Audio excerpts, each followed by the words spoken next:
Welcome to the Redefining Real Estate podcast. I'm your hostess, Michelle Ellis, and I have the pleasure of having Derek Timmons on with us. He was just on with us last week on the Feel Forward podcast, so I'm super excited he was willing to spend more time with me.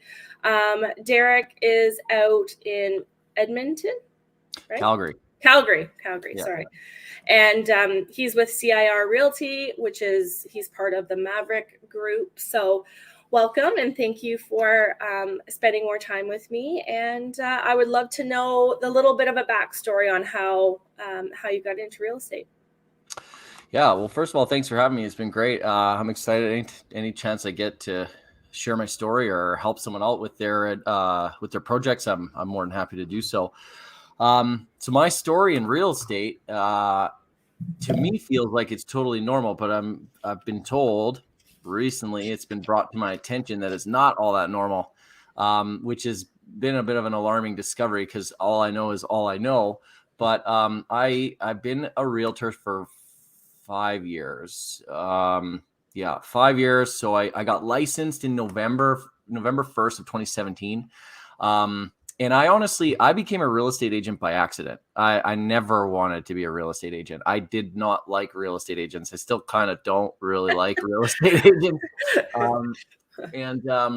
But I used to be in construction. So I got my real estate license with the intention of flipping houses and having an inside track to the MLS and getting paid to purchase the properties.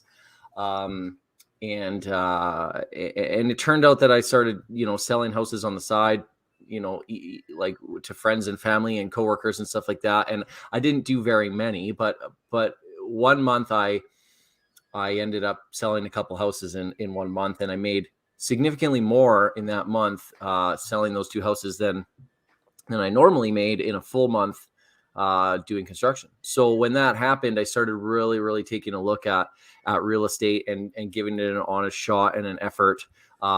And it was very hard. My first year, I only did 2 deals.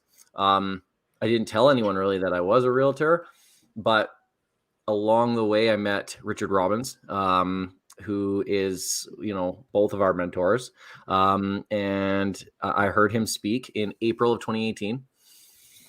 And when I heard him speak, I got hope for the first time that I could do this. And the thing that became very clear to me was I started expressing my my process with my construction career, or I started describing it as a fool's insanity. So everybody knows the definition of insanity is that you do the same things over and over and over again, expecting different results.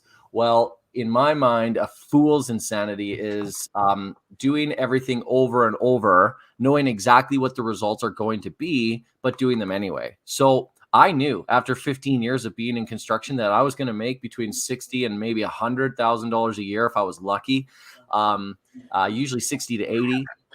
And that no matter what I tried everything. I tried hiring more people. I started doing only custom homes. I started waking up earlier, working an extra day on Saturdays. And it's just, there was all these factors that sort of just stopped me from growing or growing my income. Like in Alberta, if it's minus 30, they can't deliver material, or if there's no heat in the building, you can't work. So, or it was very cyclical. So, we would notice that like investors would stop putting their money in and we wouldn't have as much work. So long story short, when I saw Richard speak, it gave me hope because I was seeing other people that I didn't feel like we're all that special, like not to be rude, but like, I'm like, well, this, if he can do it, so can I, or if she can do it, so can I.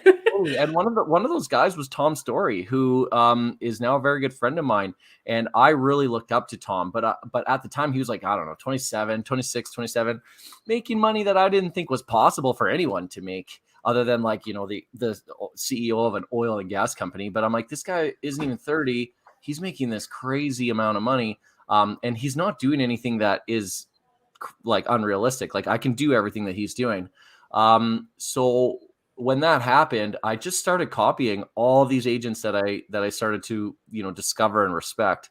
And then I signed up for coaching with RRI with Richard Robbins' company. And that was August of 2018. So I did 2 deals in 2018. I signed up for coaching. And then 6 months after I signed up for coaching, I quit my job and went full time with real estate, which was terrifying, like unbelievably terrifying. I had to support my mom and my son, and we had no money. Like we had no money. I look back on it now and I'm like, I don't know how I did it. But my line of credit was maxed. My visa was maxed. I had $15,000 in the bank that was supposed to be taxes for my construction income.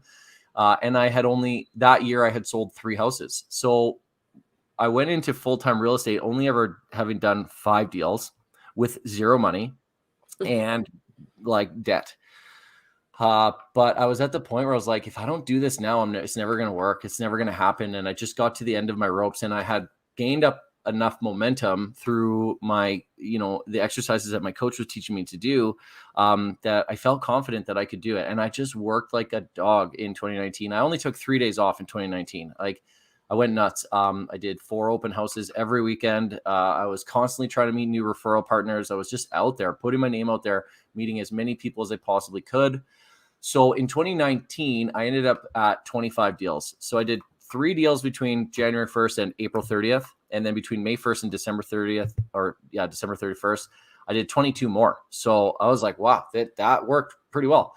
And then 2020, it grew again. So I did 47 deals in 2020. And then in 2021, when the world just went nuts, I did 91. So I went from 47 to 91, which was insane. And then last year we ended at 107. Wow. So, and through that process, I formulated a real business. So now I have an admin team and other agents on the team. I branded the team Maverick Group. I never wanted to brand myself. I don't want to be like Derek Timmons Real Estate. And I tell people that I joined a team. I don't like to say like I started a team. This is my team. Look at how good we're doing. Like, yeah, I don't like that shit. So, and I don't know why I mentioned that. It's not important, but that's just how we are. I want everyone to be a contributing member of the team. And we've got a girl totally. We've got a girl on our team who had 0 real estate experience. She was a piano teacher for the last, I don't know how many years, 7 years. She was making around $10,000 to $15,000 a year teaching piano. And last year she did 21 deals in Amazing. 6 months, actually. So it's changed her life. So, and now she's already made 3 times as much money this year in 2.5 months as she used to make in a full year. So crazy. It's something that has been a real blessing in the sense that we get to use this opportunity to not only help our clients, which sounds super corny, but like we really do help our clients in a huge way, because I believe we provide a better value than a lot of realtors and better service, and we go the extra mile. But the people that join us, their lives are changing too. So, and my life certainly changed doing 107 deals in a year. It's not looking like it used to. So that's my story. That's what I've done in the last 4 years. It's been pretty intense, but I'm thankful for it. I remember I was introduced to RI in 2020, literally like right as COVID hit. And I'm almost positive that you did a presentation. Did you do a presentation for Masters Academy? Yeah, the virtual one? Yeah. Yeah. Yeah, I recall that because I remember thinking, and I forget the topic that you spoke about. I know Tom talked about his Hey Neighbor because I started using that. What was your topic again? Because it was really, really good. And it's not that it was so good, I can't remember. I've been fortunate enough to speak at their conferences a number of times, so I'm not exactly sure which one. He interviewed me one time on a virtual event, and then another one. Oh, I talked about strategic alliances. Yes, at one of those virtual events. That's what it was. Yeah, so strategic alliances was a huge play for me in 2019 and 2020. Yeah. Still is. It's just not as fruitful as the other sources that have grown, but yeah, so that's what I talked about. So what would you say your biggest resource or source of businesses at this point?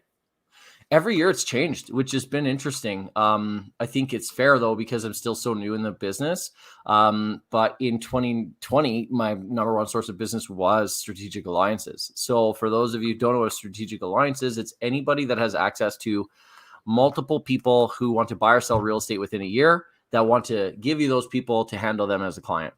So the strategic alliance would be like a mortgage broker, a builder, a lender, or a lawyer, I actually have an alliance now with a moving company who is a nationwide chain. Oh, perfect. And they have people move into Airdrie and Calgary all the time. So we send them all of our clients that need to move within Airdrie. Excuse me. And they send us their referrals when someone's pricing out a move but doesn't have a realtor coming in or going out. So strategic alliances was a big one for me. They still are, but they're just like I think it's third down on our list. So for 2021 and 2022, Google was my number one source of business. We put a lot of time, energy, focus, and money into Google in 2020, and then we hit the number one spot. And ever since then, it's just been pumping out deals. Like we did in 2021, we did 39 deals from Google, and then last year we did 33. Wow. But we rolled into 2023 with 4 active listings and 2 buyers from Google. So I mean, the numbers were fairly similar. Currently, as it stands today, Google is our number one source of business. But that's part and parcel with the fact that like we have so many people moving to Alberta, specifically to Calgary and area, from Ontario and BC. So when they're coming from out of province, they'll Google a local realtor in a town that they don't know anything about. They'll find us, see our reviews, and they reach out to us, and then we take them through our process. But surprisingly enough, and my coach, is Bill your coach? He is. Yeah. Yes, we have the same coach. Oh, really? Yes. I didn't know that. Yes, I switched coaches probably 2 years ago. So I've been with Bill for almost 2 years, I think. Oh, he's amazing. I love Bill. I would never leave. I would never leave him. If he ever stopped coaching, I would be heartbroken. I don't know what I would do. But he told me middle of the year last year, he's like, well, just hang tight because next year in your 5th year, your LRS, your lifetime referral system, is really going to take hold, and your repeat is going to become a real thing, which hasn't up until this point. I think repeat, maybe last year I did 5 deals tops. I'd have to look at my tracker, but it wasn't a significant source of business, the repeat, but it started to show up, which was cool. And now this year so far, my repeat is my number 2 source of business. So, and they're all very close because I mean, it's only the middle of March, right? So, but like Google, repeat and referrals, they're all like it's a tight race. Yeah. But as it stands today, as a team, we've done 28 deals in 2.5 months. So we're punching out, an average of 10 deals a month so far, but we're still in the slow times. I would anticipate that's going to grow to probably 15 deals a month, through the spring and the summer. But it's hard to say. I guess we'll see what happens. When you say team, so you have administrative help, mm-hmm. And then do you have buyer agents? What does your team structure look like? Yeah, so there's 4 of us right now, soon to be 5. We're all licensed. So I don't use the word assistant anymore. I don't like it. I feel, and this is just my own opinion, so whoever puts in it, take it with a grain of salt. But I feel when people say my assistant this, my assistant that, it's just like, I feel like that word is rooted in ego. But so I say our admin team. So we have a licensed agent who runs our admin team.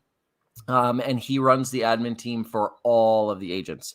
And then there's 3 agents who are actually out there. So we don't define ourselves as buyer's agents or listing agents.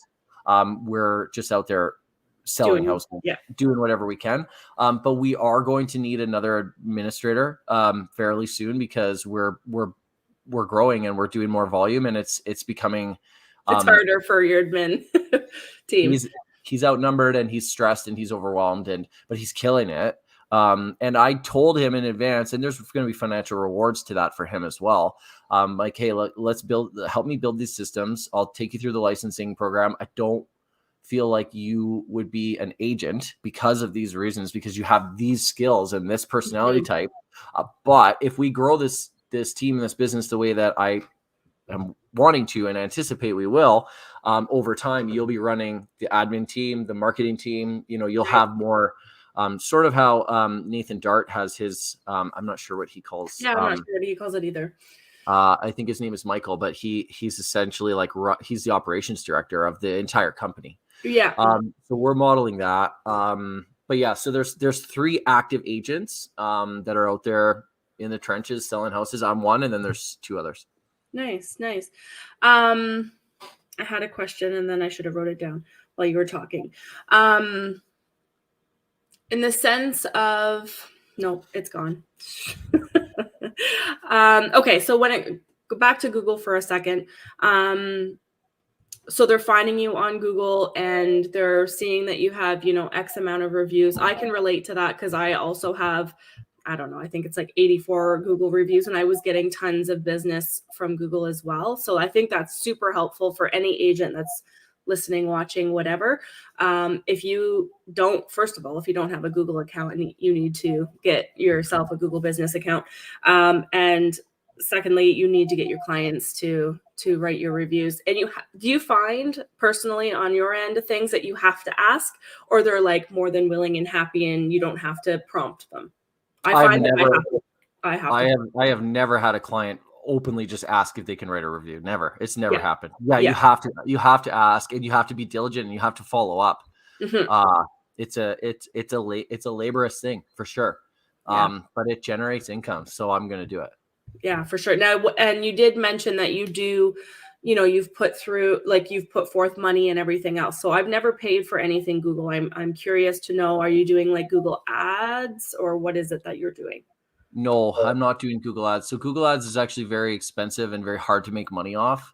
I'm currently in a mastermind group with Darren German and Omar Samad from the group, and we're trying to figure out how to get Google Ads to work and make money for us. And we've been trying since November when we went to Masters Academy in Toronto, and we haven't been able to. Google Ads is really hard. So actually my small giant for my Mac group last month was Google and how I make money doing it. So for you, if you wanted to go onto are you in Mac? I was last year. I'm taking a break Okay. this year because I've got too much fair. coaching stuff on the go because Bill's not my only coach. Yeah, fair. Okay. I was going to say, like, you could go into the portal and watch that presentation. I'll see if I can get it and maybe send it to you. But anyways, on air, I was explaining the difference between Google SEO, which is what I do, and Google Ads.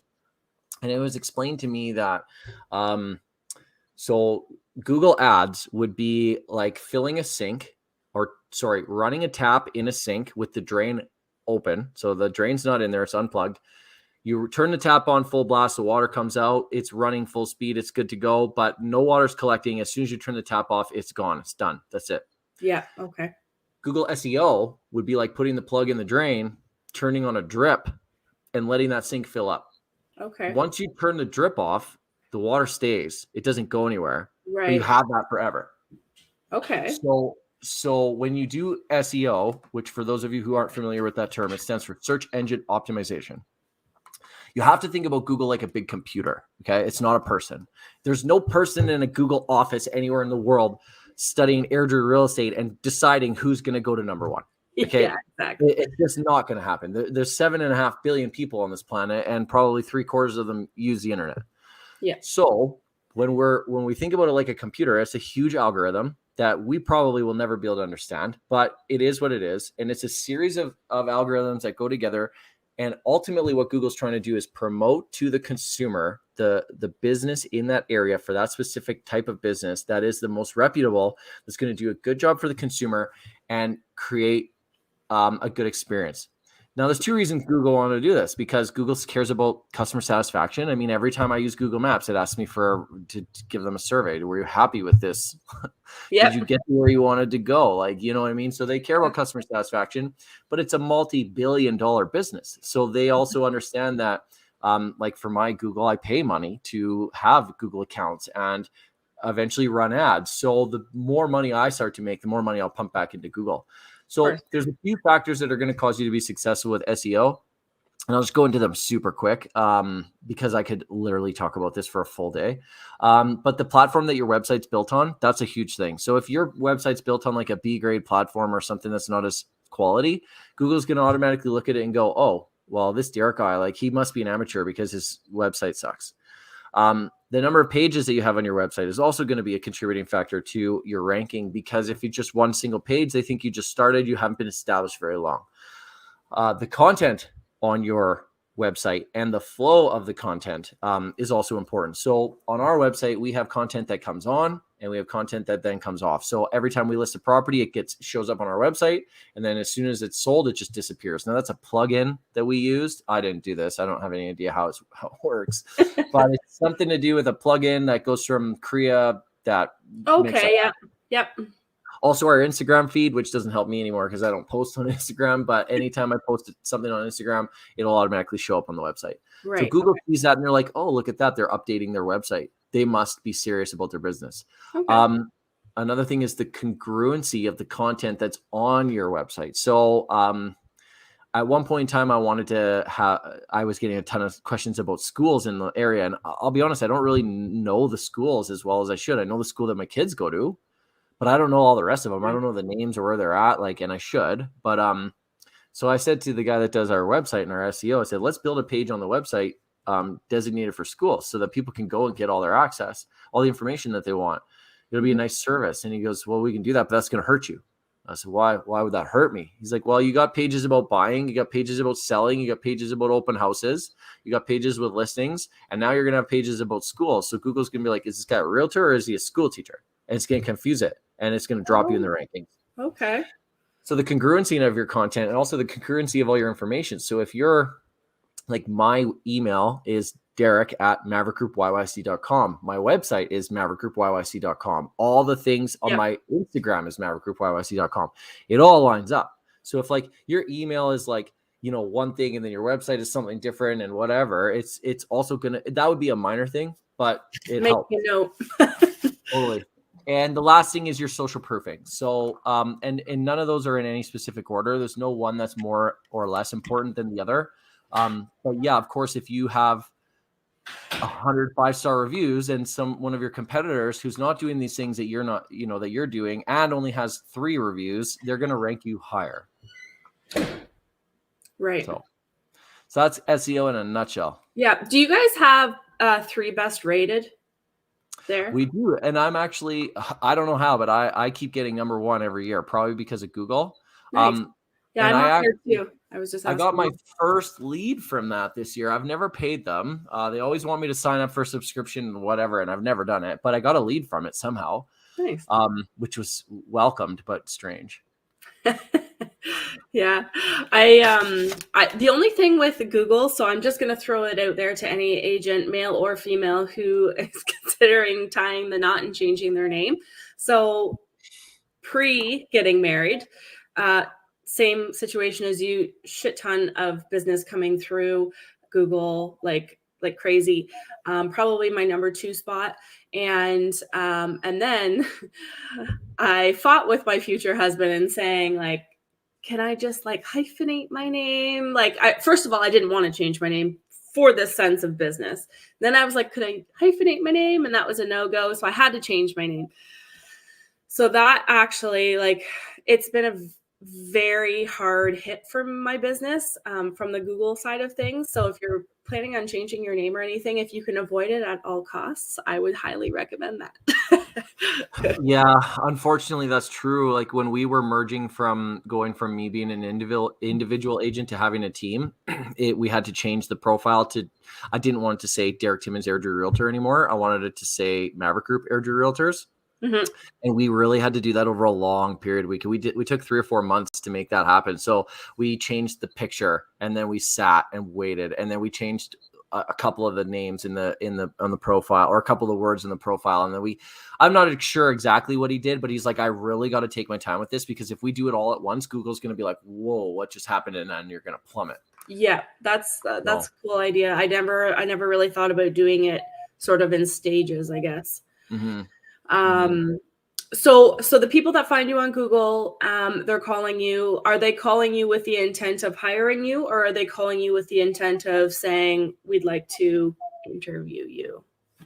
I mean, both definitely happen. I find that of the vast majority of them, I would say 70% or more, when they contact you, they've already decided that you're the guy or girl that they're going to use, which is actually crazy, because it's literally like the definition of shooting fish in a barrel. And they're pre-qualified, they're motivated. So from my experience, how it's worked is they'll Google Airdrie Realtor or best realtor near me or whatever they're Googling. Then they'll see our that were at the top, they go onto the website, they read a few reviews, they go through the website, and then they contact us through the website. And when they send the email from the website, they'll usually say something along the lines of like, "Hey, Derek, my name is Bob Jones. My wife and I want to sell our 3-bedroom, 2-bathroom townhouse and upgrade our home. We've been pre-approved for $700,000. When can you come and talk to us?" Like it's crazy. Like they're motivated. They need somebody. And I think I read a report, or Richard was saying one time, that like 78% of millennials will use a realtor from a referral, or they will only interview one person, something like that. Yeah. And I'm finding the that to be person true. they talk to or something. Something like that. Or they'll go on the internet and find somebody and then they'll hire them. But the thing is, when the people do say we're interviewing other people, I'm like, hey, absolutely, you totally should. I mean, it's a huge decision. But then the processes that we've learned through the coaching community kick in, and we win those listings too, because we're just better. We're just better agents. We're just better. We provide better value. We show up. We do walkthroughs. We have better listing packages, better listing presentations. We're, like I beat a guy that was it was a Google lead. They also got a referral from a friend of theirs. The agent showed up in his sweatpants after he was drinking the night before. Like things like that. And that's obviously a really rare example, but there's things that we do that we've learned through the coaching community that I'm sure you do as well, that help us stand out against other agents, so that when we do compete against them, we tend to beat them 85% of the time. So, so that's been really cool too. Okay. I've got a bunch of questions that I wrote out here. So, okay, with the state of the market and everything and how it's changing and pivot, like we're having to pivot and that kind of thing, what are you doing to sort of merge with this sort of transition? Like what? So let's get something really clear. You have to pivot. We aren't pivoting. We're like trying to keep up. Yeah. Our market is going fucking bananas. Like there's a lot of agents in the market here that are concerned because there's really low inventory and there's nothing to buy and all that. But like, that's always going to happen. But like the amount of people from BC and Ontario that are moving here with cash in their hand and like eyes wide open because they can buy a house for $650,000 with a double attached garage, a finished basement, and a yard. They're like, they think we're on drugs. We have no land transfer tax. So people, I didn't know that. Yeah, nothing. So our closing cost on a purchase is $1,500. Okay. You know what I mean? So we're hanging on for dear life, trying to make sure that we can satisfy all the deals that we have, which sounds super cocky, and I'm not trying to come across that way. Yeah. But like what's going on in Ontario is not going on in Alberta. Yeah. But we've never had the same market. I remember before COVID, you guys were like hot sellers market and like you were holding offers and all that. And it was like 100, 200,000 over list price. We never saw that either. So in my career of over 300 deals, I've had 5 times where it's gone more than $20,000 over the list price. That's it. And maybe tops 10 times where it's gone over the list price in general. Wow. I had 3 times last year when our market took a huge shift where it went $100,000 over the list price, and I thought I was going to die. I was like, what? We had 21 offers on one of those listings. We had 92 showings in 3 days. That was the only time that ever happened to me. And I was like, if this is what real estate is going to be, I'm out. Like, this sucks. That was like, it was like that on steroids in Ontario, all of like mid 2020 to like 2022. I do want to touch on your question though, because I think it's valid and I don't want to brush it off because there's people across the country listening. But I think one thing that I can say about myself that I'm very proud of is that I have always consistently stuck to the basics of what I was told to do in the beginning.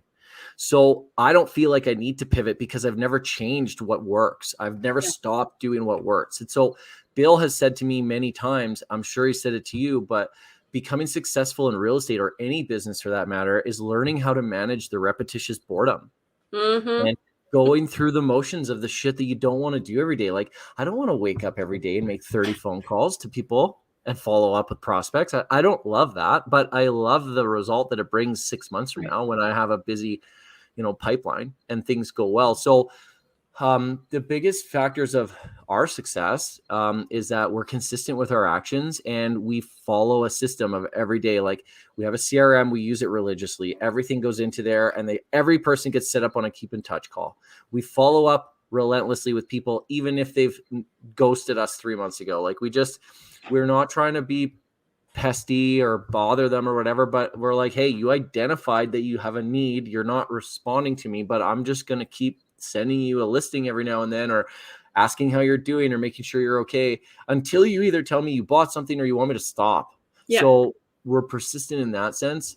And we provide an immense amount of value for our database. So if you can do those things, I find you'll be successful. But again, I don't know what it's like for you guys. I understand there's a lot of members that have actually asked, like I've had a conversation with a number of people from Ontario over the last few months, and they're quite concerned about what's going on in the state of affairs in your province. So I don't know what to expect. So it's scary because your province is so highly inflated with the real estate market. It's nuts. Like, I mean, how does a young family afford a $1.3 million townhouse that's three bedrooms and 1 bathroom? I honestly, like, it blows my mind. And like, for example, we've been talking about wanting to, upgrade in the sense of like, my dad lives with us now and we've converted a living room into his bedroom. But, ideally it would be nice to just have a house that suited us all in our own space and have our normal living spaces for living spaces.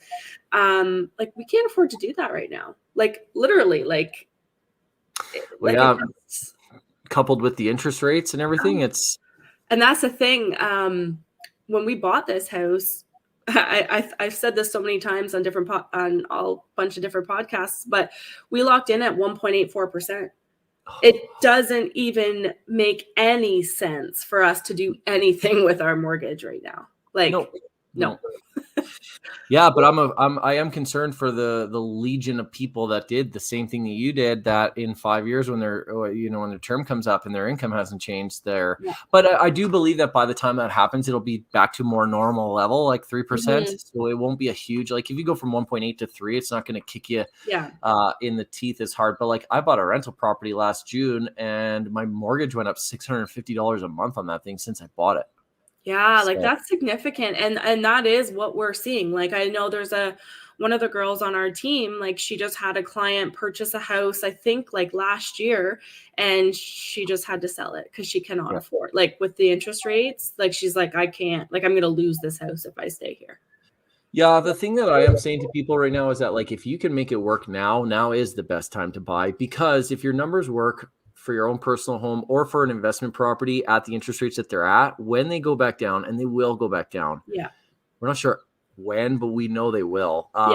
Your numbers will improve. So versus buying when it was really low, it's like, okay, well, every time it goes up, you're going to get hurt. But I don't think any mortgage broker for a 2-year period did a variable mortgage when they were like 1.2 and 1.8%. It was all fixed. So it's one of those weird things. It's a phenomenon, really. Mm-hmm.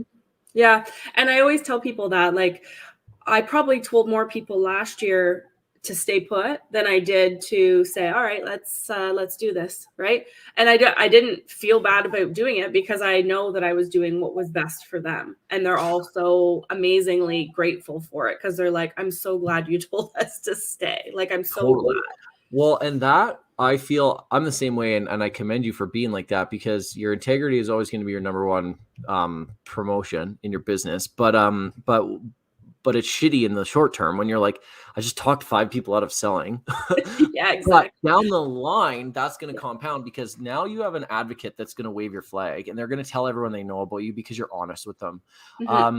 Like I have clients that their house just closed yesterday. And last February, I moved them out of Airdrie to the southwest of Calgary. And then they bought this piece of shit house and renovated it, fixed it up. And then they were like, we don't really like living in the South Calgary. We don't come back to Airdrie. And I'm like, you gotta be kidding. So they sold that house and moved back to Airdrie. And when we were looking for them to, to buy their new house back in Airdrie, they had already sold their house. And so they were getting to a bit of a panic rush and they wanted to write these offers on these houses. And I kept telling them, no, no, you can't. No, you're not writing an offer on this house. Like, what do you mean? I'm like, this is not the house for you. And you know it's not. And you're making this decision because you're panicking, but don't panic. We're going to find something. And then they were like, okay, thank you for being honest. And then like the perfect house for them came up, like the perfect house, like they're forever home. They're never going to leave. And they were like, we're so glad that we didn't buy that other house that you told us not to buy. But can you imagine if I was just like, sure, write an offer. Let's go. Right. Then they're like 2 years later, are they going to move again? Because they're not happy. Yeah, exactly. No. Yeah, I get those messages all the time saying like, I'm so thankful, like, thank you. And sometimes I feel like I'm being a total bitch because sometimes you actually have to like, to get the message across, it's like, look, I'm not trying to be a dink right now, but you need 4 bedrooms. This house is 3. You cannot make this work. This is not going to work. So I always feel like a dink when I have to be like, bring them back to, you know, what that's your job and the goals and everything were, right? That's your job. And I feel like that's why 2% of the people in our industry make 98% of the money, because it's very easy to get a real estate license. It's not very easy to make money doing it. And it's not easy to build a long-term business that's going to sustain itself. But the people that do it honestly, that take care of their people, that care about their people, that will tell them the truth when they don't want to hear it and be their advisor instead of just someone that wants to facilitate a transaction, they're the ones that will make it long-term. And this, I mean, the proof is in the pudding, right? And I will do a little plug for coaching, because coaching obviously has significantly helped and changed your business as it has mine. Like I was 1 foot out the door prior to getting into coaching, and then I got into coaching and I like tripled my business, and I was like, holy cow, I didn't realize this. I didn't. Good for you. And the things that you do, looking back now, you probably thought like, seriously, that's what you want me to do? Yeah. I didn't have a CRM. I didn't I didn't have anything. Like I'm like, I know everybody that I've done business with. How do you not, when I hear an agent saying that they don't have a CRM, I'm like, how long have you been in the business? Like 3 days? But there's that's acceptable.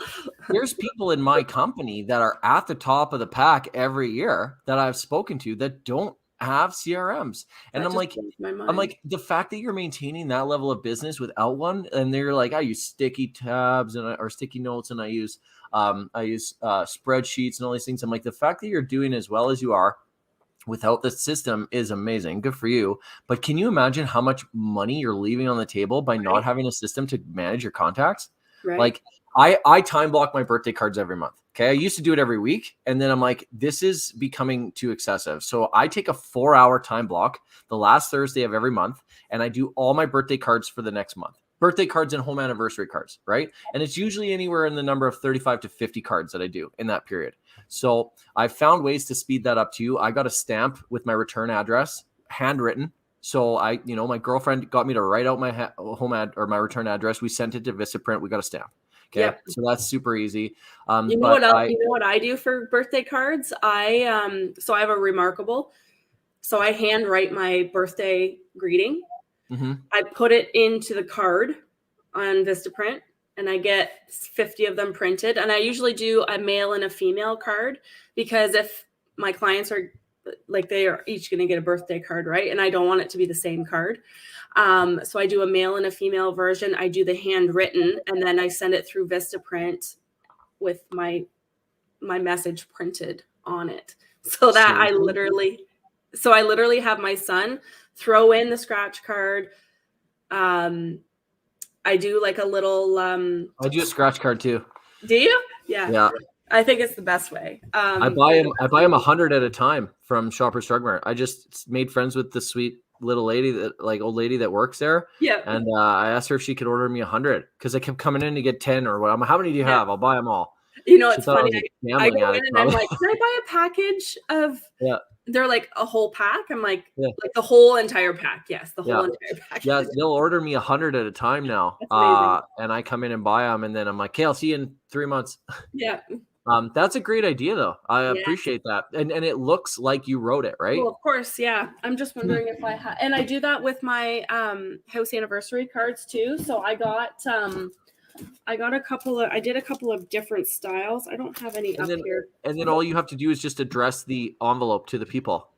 Mhm. So another thing, here's the thing that I found to be really good is that I write on the front of the card, I put a star, and then I write open March 12th/23 with another star. So Okay. on the envelope, because no one checks their mail on time anyway. No. On the envelope, when they open it, they see it's from me, and then they see their birthday on the front with stars around it, and they're like, immediately they know that it was intentional. Yeah. But for me, it's a filing system as well because I put them on my shelf in order, and then I go, okay, which ones do I got to mail this week? I got to go up Oh, to this one, and then boom, in the mail it goes. I've come up with a solution for that too. So I already have my April cards ready to go. On my card, I always say, okay, it's your birthday month. It's time to celebrate now, all month long.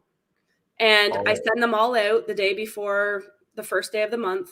And then I don't have to worry about timing my mailers because that drove me crazy. So on the card, like on the message on the inside? Yeah. Yeah. I'm just like, hey, it's your birthday month. I hope you start to celebrate now. Happy birthday. Have an amazing birthday month. I just call it a birthday month. Interesting. Because then it just kind of avoids me having to personally figure out when to send the mail out because I've got too many clients I do that for. That's awesome. And then I just started doing their kids. So I've always had a little soft spot for kids. And, you know, as a mother, I love having I love having those experiences where you go to a business and they treat your kids or do something special for them. And I'm like, that is freaking amazing. Like, Yeah, totally. we were buying our travel like camping trailer. It was like super hot. It was during the summer and we were, you know, touring around the mall and they went and they got the kids freezies.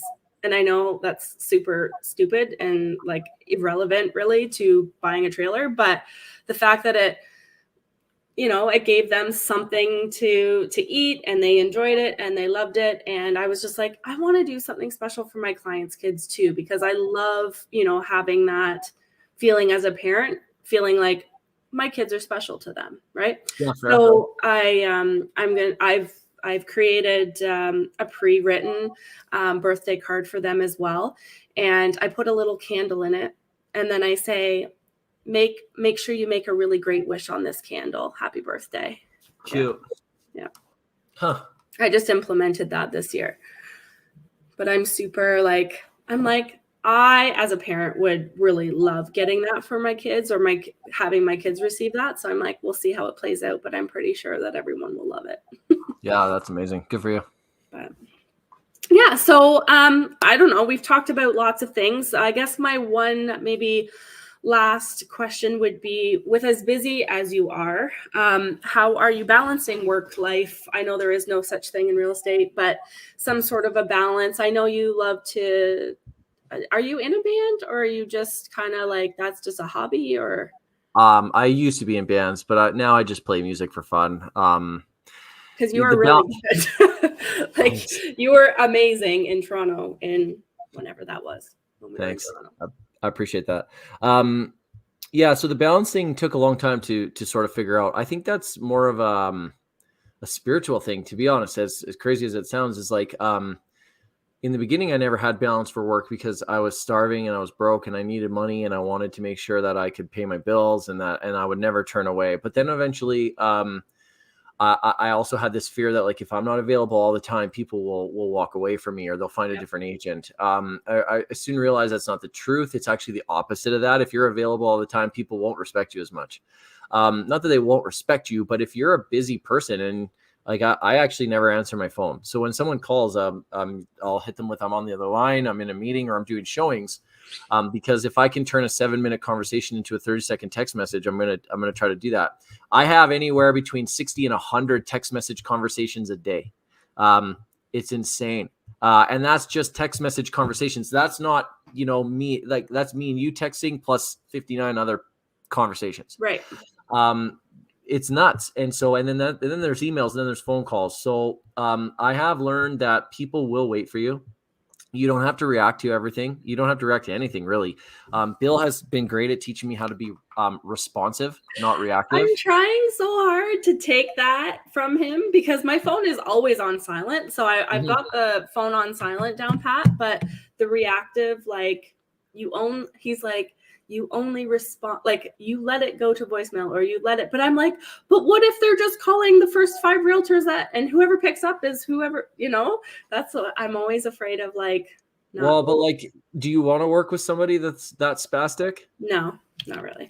You know what I mean? Like, so, and if they can't wait an hour for you to call them back, Right. then, or 2 hours or whatever it is, if someone calls me at 9 o'clock at night on a Wednesday, I'm not going to answer that or call them back. I'll call them back the next day. I used to email clients all night long, 1 o'clock in the morning. I'd be like responding to emails. So, and I thought it made me look like I was on the ball and I was super hardcore and it's like, I'm ready to go. And it's like, yeah, sure. Maybe that does that, but it's at what expense? Yeah. So now I'm pretty good about, when my day is done at 5 o'clock, I shut down, but that took 5 years to develop that discipline.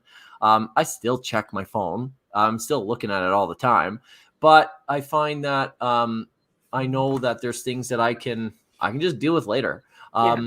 It's not life threatening. Like nobody's dying, everything, like, unless, I mean, the house is on fire, even in that scenario, there's nothing you can do about it. So, I mean, when the market gets crazy and you literally have to drop what you're doing to go see a house because it'll be sold that night, then it's a different story, but we're not in that market right now. Yeah. So, it is what it is. So, I mean, like, but my big thing for balance is understanding that, I have been through a number of burnouts, and last year I went through a very serious burnout where it potentially could have caused long-term irreversible damage. Thankfully it didn't, but I was down and out for about 2 months. I couldn't get out of bed. I was like exhausted.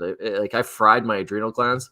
I had to see a specialist. It was bad. And so my big challenge was that I went from a physical labor job to like a white collar job where like you're working with your brain, you're not working with your body. Yeah. And it still doesn't feel like work to me. I'm like, I'm just answering emails. It's not like it's hard. Mm-hmm. But that at the end of the day, your mental energy and the amount of stuff that you've exerted is like, it wears your whole system down. It is very mentally draining for sure. Oh my God. Your whole nervous system and everything just gets fried. Yeah. And then someone asked me, when was the last time you had 24 hours without your phone?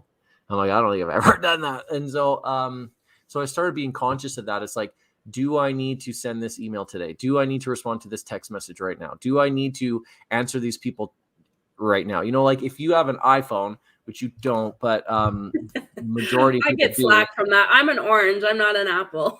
Yeah. So you can pin up to 9 texts at the top of your text log. So what I do is if I get a text from someone and I really need to deal with it or respond to it, but I'm not going to do that right now, I'll pin it to the top of my text log. And then when I get to 9, I'm like, shit, I better deal with some of these people because I need more room for other people. But it's a constant flow. And it's just like my inbox. Like I strive to have 0 emails in my inbox at all times. And it happens maybe twice a year for 30 seconds. Yeah. But I'm constantly like every day trying to minimize, the amount of emails that I'm at. And so it's the same thing with my text. It's like, I want to have no text pinned, but there's sometimes I have a text pinned for 2-3 days because I'm like, this is not crucial. I don't need to deal with this right now. So that's been the biggest helper for me, is that understanding that I want to have a life, and like making the kind of money that I make is great. And I'm thrilled about it. And I feel super blessed, but like, what good is it if you hate your life and you're not taking any time to enjoy it? Absolutely. Yeah. So do you do like the 24 hours a week, the week per month, and what is that? Yeah, one day per week, 1 weekend per month, and 1 week per quarter. Yes, yeah, 1 week per quarter. I do. I never did. It's taken me a long time to do that, and I actually now try to always take the weekends off. Period. Yeah. I don't really work with buyers as much anymore. My goal this year was to only do 10 buyer deals. So, and I've done 4 already, so I have to slow down. So now you really have to promote yourself as limited spaces available. Yeah. Right? For real. I will take a buyer if it's a direct referral from my database. I will take a buyer if it's a repeat from my database. But if it's anything out of that, even if it's a realtor referral, I will pass it off. If I don't know that person, and it's not that I don't want to personally service the realtor referrals, it's just that we get a lot of them. Like realtor referrals last year, I think we did 17 deals. Wow. Because so many people are moving to Calgary, like everyone wants to move to Calgary. And so if you're known as a guy in Calgary, then you get the referral. And I'm sure that the other members got even more than that. But if it's a direct referral from my database specifically, I will work with that buyer because I want to show that person that thank you for your referral. Yeah. I appreciate that. And I'm going to do my best with this person because they're important to you. So that means they're important to me. Yeah. Now, again, I don't believe that I don't want the realtors that send us referrals to feel as though I don't have that same attitude, because I do. But the team treats that lead the same way that I would, because it's a deal they wouldn't have had and they're excited to help them. And we communicate incredibly well with realtors that send us referrals. So we let them know when we've made contact with them. We let them know when we've got their house listed. We let them know when we've accepted an offer, and then we let them know when it's firm. And then we follow up after the closing to say, hey, I've been paid. You probably will be getting paid in the next 2-3 days. If you don't, let me know and I'll follow up. Right. The brilliant Kim Heisman program that she does, eh? That's Kim where I learned that from her. Yeah, Kim taught me that. I straight up just copied it from her. But I sent her a referral and she did that to me and I appreciated it. So we just like them to know that if you send us business, we're going to take it seriously and you're going to get paid. Yeah. So, but for me personally, I don't want to work with every buyer that comes through the system or else I'll die. Yeah. You would not be able to keep up for sure. Well, I think that anyone who's tuned in today has probably learned several golden nuggets, I think. So I do appreciate you hopping on with your busy schedule in life and sharing your golden nuggets. And I know I will see you and hear from you and stuff, but if anyone wants to reach out to you, how should they do that? So email is the best way for me. And my email address is just Derek, DEREK at maverickgroupyyc.com, or our website, maverickgroupyyc.com. I am on social media, but I kind of made a huge point of quitting it last year and it's been very successful. I actually thought you fell off the face of the earth. I was like, what happened to Derek? Is he selling real estate still, or what happened? No, people have asked me that. People have challenged me on well, you're probably losing out on deals because you're not showing your face. And in fact, I actually grew my business without social media because the amount of time I was spending on it versus the amount of deals that came from it was very limited. And so I don't believe, and I've had many conversations with guys like Tom Story and other people that take social media very seriously. Now, Tom does very, very well on YouTube, which is a different angle in my opinion, but I just don't believe that social media is going to generate any activity or business for me. And I saw it firsthand when I did 91 deals in 2021, and only one of them came from social media, and it was a total fluke. And so I started counting I used my screen time app, which again, you don't have an iPhone, so I'm not sure if yours does this, but our apps will tell us how long we spent. I have that too. And so I'm like, okay, I spent this many hours on social media this week. If I multiply that out over a year and times that by my my hourly rate and then multiply that number by 2 because I was not bringing in business, so I had to pay myself for that time and I wasn't bringing it in, that number totaled $160,000. And I'm like, so I cost myself $160,000 to brag to the world about how awesome I think I am as a real estate agent? That's bullshit.